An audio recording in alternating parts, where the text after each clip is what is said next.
Hi, how's it going, everyone? I'm back from LA. I'm still a bit chilly here. I've got the hoodie, as you can see.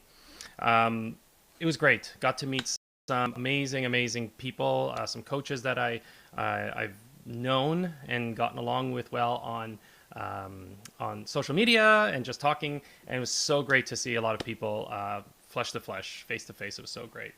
Um, Lots of great ideas I had while I was out there on the plane. It was so nice to travel alone. No kids or anything. It was like, yes. But so glad to be back and to be doing the Q&A. I put the call out yesterday, I think, and to get some questions. And you did not fail to deliver. You know what I mean? So, one thing too, first of all, can you hear me? This is most important. Can you hear me? Talk to me.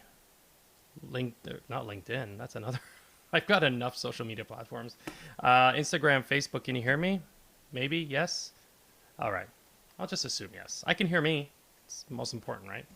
Um, so actually, this morning I posted something on 8 reasons why people drink and why we normally start drinking. And I was just curious if you want to know what that is. I posted it my newsletter. You can always contact me to get part of my newsletter. And there's somewhere else I posted. I can't remember. On my website on paulsilvacoaching.com. Check it out. I'm curious of what of those 8 is the one that got you. For me, it was curiosity. Hi, Paula. How are you? Yes. Okay, you can hear me. I'm assuming that you're saying yes to hearing me. So my thing on how I started drinking was more curiosity. It was, I remember my dad would crack open a beer. My parents were not like big drinkers at all. Like if they had like a beer or two, like that was like, whoa, they had a beer. But my dad would crack open the can of beer, and there was that foam that came out, and I was allowed to sip that thing, and I was always like, "Ugh." Little did I know that "Ugh" would would go away pretty quickly, and it went to Anyway, I have a couple questions that I'd like to answer here. And if you have a question that you want answered, I'll do my best. Put it in the comments, Instagram, Facebook, you can put it in the comments, and I'll do my best to get to it. If you're watching the replay, please put replay so I know that you caught it after. And you can always ask a question afterwards, and I'll answer it in the comments. So by all means, you're not hamstrung to get it all done here. So without further ado, the first question I have is, and the other thing too, the other thing too is if you're putting a question, discretion is assured. I don't put any names or anything like that. So unless you're in the chat and you're putting your question there, so full discretion. Question: my brother left for university 2 years ago. He's doing okay, but I worry about his drinking. He sometimes texts me drunk early in the morning, or when I call him, he's at some party, or he's maybe just drinking in his room. And he tells me he's drinking, he doesn't pretend. His marks are average, but I know he's smart, and he always did well in school. I'm worried that his drinking and partying is taking him away from his studies. My parents are paying for part of his schooling. They don't know that he's drinking a lot. What can I do to let him know how I'm feeling without him feeling nagged, or without me being the uncool sister, lol? P.S. I know kids experiment when they're away from home. I certainly was no angel, but I know that I was able to control it. Am I also being too judgmental? So that's very common. Obviously, we I think the stats are generally about 80% of college or university students drink when they're there, especially if they're on campus. And of those, 50% are binge drinkers. Now, binge drinkers are considered having 5 or more drinks within 2 hours. So that's what a binge drinker is defined as. And it's usually, a lot of the binge drinking happens in the first 6 weeks of college or university. And that's because we have that thing of wanting to fit in. This is where, when we're early in college or university, we're establishing our social status. And so because of that, we're more able to say, yeah, I'm in it, even though it's something we don't normally do, like binge drinking. But we want to be seen and liked. It's a human thing. I mean, it goes back to, the tribal environment that we all came from. And to be, one of the greatest sins that you can have, or punishments that can happen, is if you were banished. because that meant certain death. Because back then you had to have everyone together to survive the environment and the challenges. And so there's still that part of us in our lizard brain that still wants to be included and wants to be part of the tribe. And so that is one reason, again, especially in college, university, you're still growing. You're still, trying to acclimatize to society, social status and all that. So most of them will drink. Okay. Now with that is like any kind of excess drinking, there's risks. She mentions her brother's poor grades, but there's also risk of injury, chance of being assaulted, especially if you're a woman, chance of more criminal activity, all that kind of stuff that happens with anyone who's drinking regularly. 1,800 students a year die in the U.S. from alcohol-related causes. So it's not, and I know back in the day there was a lot of, drinking, especially hazing, that kind of thing, has been a big problem for universities and colleges. A little bit of quick reading, it showed that some have tried to take this seriously, but a lot of times it's not. So it's a cultural thing too that's going on. Just a quick hello, shout out to Serge. How are you doing, buddy? Marcella, Jorge, Kate, L. Thank you for joining. Thank you. And I've got Marilyn. Hi, Paul. Or hi, Paul. She's saying that to me. I'm saying it to myself. What's wrong with me?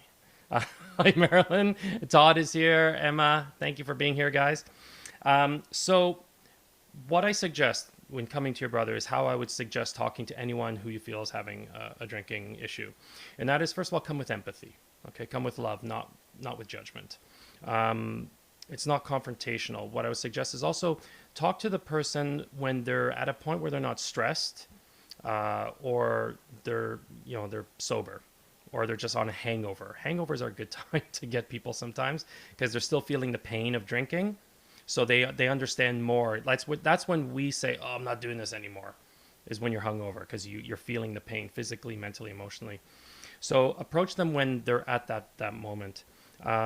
Also, use a lot of I statements. So I get upset. I feel, that you're not this. I feel this. I feel that. Don't say you, because then they get defensive. And they may still get defensive, and that's okay.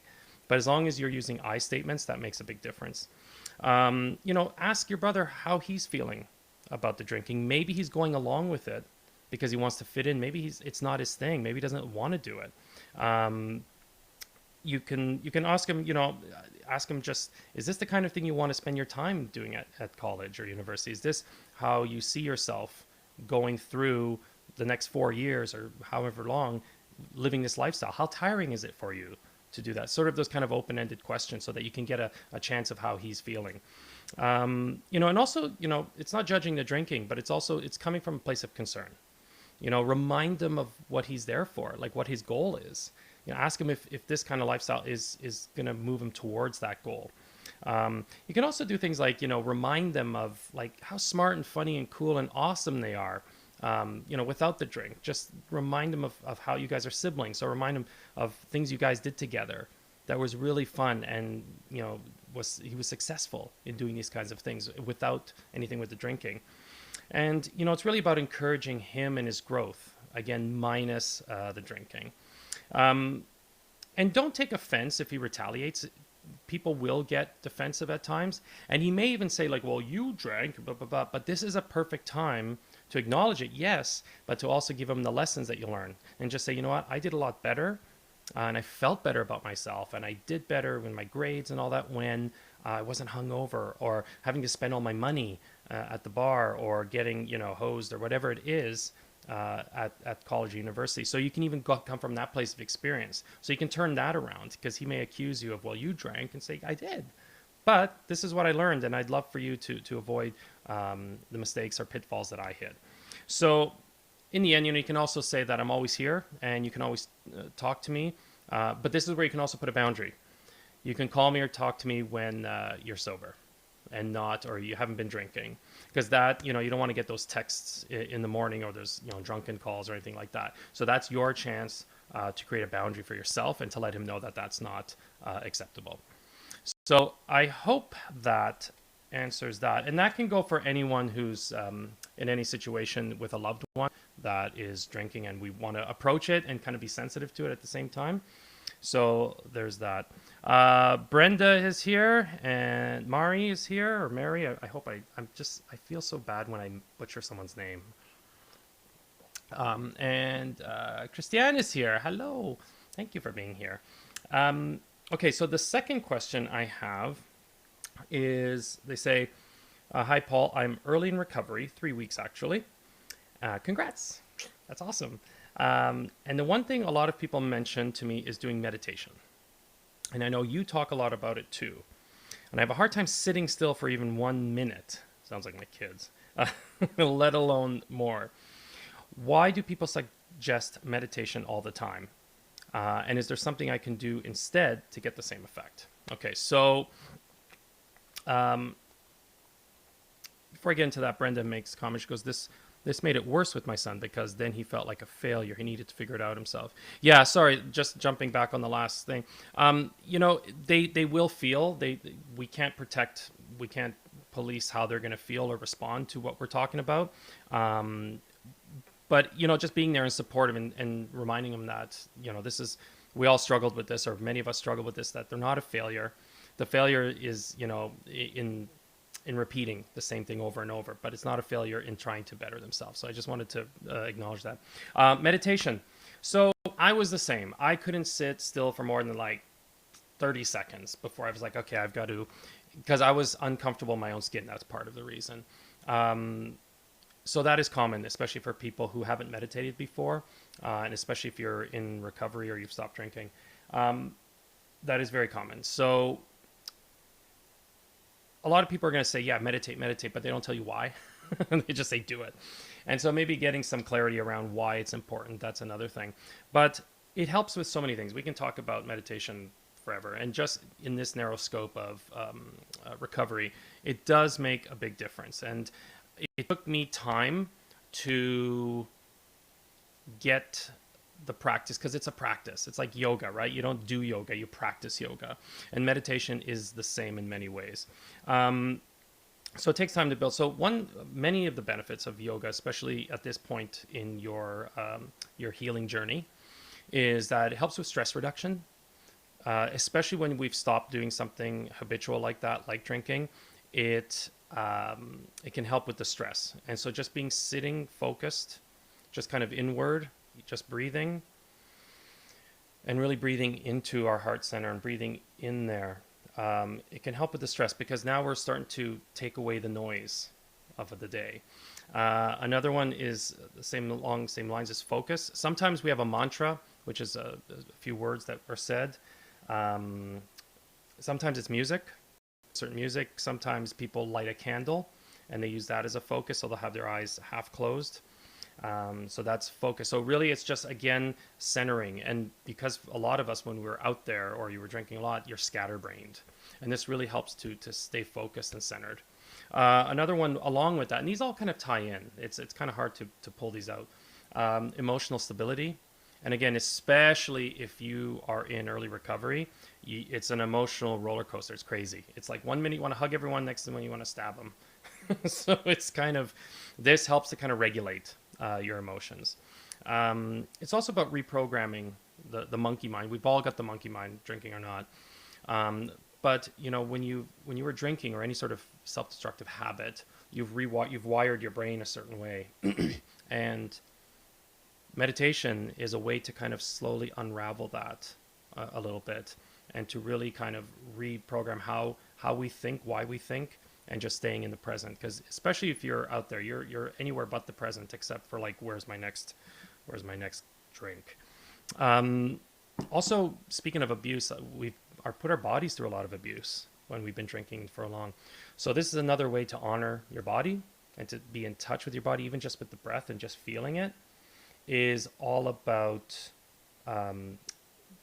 getting anchored again, getting centered, and respecting and honoring our body. And the same thing with spirit and soul. It's really about nourishing ourselves in that way. So it's really attaching the mind, body, spirit connection there. And for myself, when I meditate, it's not necessarily like an om kind of thing. I sit in stillness, and I actually kind of have conversations, whether it's with higher self, with divine mind, whatever it is you want to call it. I have conversations and I will ask questions. And it's almost like I've learned to tune into that frequency like a radio station and bypass the noise. And it's an amazing thing because I get insights that I never would have gotten if I was just in kind of in a conscious state walking around. It's and I to the point I have to write them down right after, and I know it's not my conscious mind because there's no judgment attached to it, and also there's it uses vocabulary I don't use on a regular basis. It's like, where did that word come from? So I know it's not coming fully from my conscious mind. It's coming from spirit. It's coming from subconscious. Um, oh, Christina, hi, howdy. I said hi to Christina on her live yesterday. Mike is in the house. Jennifer, Wayne is here. Lovely. Rose is here. Aaron is here. Thank you guys for being here. Now, there's other ways. We don't have to just sit in stillness. If it's still something that is hard to do, there's other ways that you can get those kind of benefits I talked about. Could be walking, especially if it's in nature, so like hiking, listening to music, dancing, yoga, that's another one. Coloring, the adult, I had those too, it was great. Out of the lines, just out of the lines, just go crazy. You can do journaling as well. I think I mentioned that. Anything that, these are solitary things as you notice, they don't necessarily have to be, but I find if they're solitary, you're still within your thoughts. And if you're doing something repetitive, it could be cleaning, right? We get into that zone of cleaning. We get into that area where conscious thought kind of falls away and subconscious starts to come out, or we tap into it. So those are other things that you can do that will give you the benefits of meditation. Sometimes when I run, I call that a moving meditation because sometimes everything kind of dissolves. I'm focused on the present, and then spirit flows through, and then I feel more connected to my mind and my body and my spirit. So these are things that you can do as well. Just find the one that really lights you up, and just play with it, stay with it, practice it. And if you want to sit for a minute, try it, and maybe next time push it 30 seconds. You don't have to be sitting there for 3 hours to find the benefits of meditation. Even like 3 minutes is more than enough.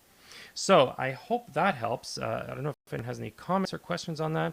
Walter says, oh, Walter, how are you, bud? Meditation can help us go beyond our thoughts and feelings. Yeah, I love that. That is fabulous. That's very true. Lori is here. Thank you, Lori, for training. Okay, I've got one question left. And again, if you have any questions yourselves, you can pop them in here. Or if this is replay, just put it in the comments, and I promise I will do my best to get to that question. Finally, my last question is, I have been a wine drinker for the last 15 years or so, cut down a lot, which makes my boyfriend and my kids really happy because I wasn't a happy drinker most of the time. But one thing I noticed is that I crave sugar big time, especially ice cream. I could eat a tub of it if I'm not careful. I'm trying to live a healthier lifestyle, but the sugar thing is kicking my butt. How long does this craving last? I don't mind the ice cream, of course, but I worry now about being addicted to that and the weight gain. Okay, sugar. Woo, we can talk about that for a long time. Some people, there's theories on why we, and I mean we being people who have cut down or cut out why we crave sugar, why we want cookies. If you go to any 12-step meeting, there's coffee and there's like sweets everywhere because they know us. Some people feel because alcohol breaks down into sugars, or there's residual sugars in some of the alcohol, and we've had that habit for such a long time that when we stop, or reduce in this case greatly, our body's craving that. I'm more along the lines of alcohol and many other drugs really tap at our dopamine and serotonin. Like it just that's the buzz we get. Like that's the hit, the fix that we're getting through those. And when we cut that out, our body wants that. It still needs it. It's craving it still. And so sugar, in many ways, it does do the exact same thing. It does get the dopamine and serotonin fix. So in many ways, it's actually a shift in addiction. It is moving from alcohol. We're looking like we want that thing, that fix. It moves to sugar. And sugar, like alcohol, is easily accessible. You can find it anywhere and everywhere. And it's just quick to, you can have, a whole box of cookies like I used to do in one sitting. There's people will get that fix, not necessarily sugar, but some people can do it from, once they quit drinking or cut down on alcohol or drugs, go to sex or porn or gambling or dating or, shopping, going to the gym nonstop, whatever it is to get that sort of buzz that we used to get from alcohol. Now, there's also studies in terms of blood sugar levels that tie the chance of being an alcoholic, or at least having problem drinking, to certain blood alcohol levels. There's studies with that as well. But my suggestion is, like how do we get away from, the tubs or pints of, Ben and Jerry's Chunky Monkey, which is lovely, by the way, but, in moderation. And we always joke about people in addiction recovery have a problem with the M word, and that's moderation.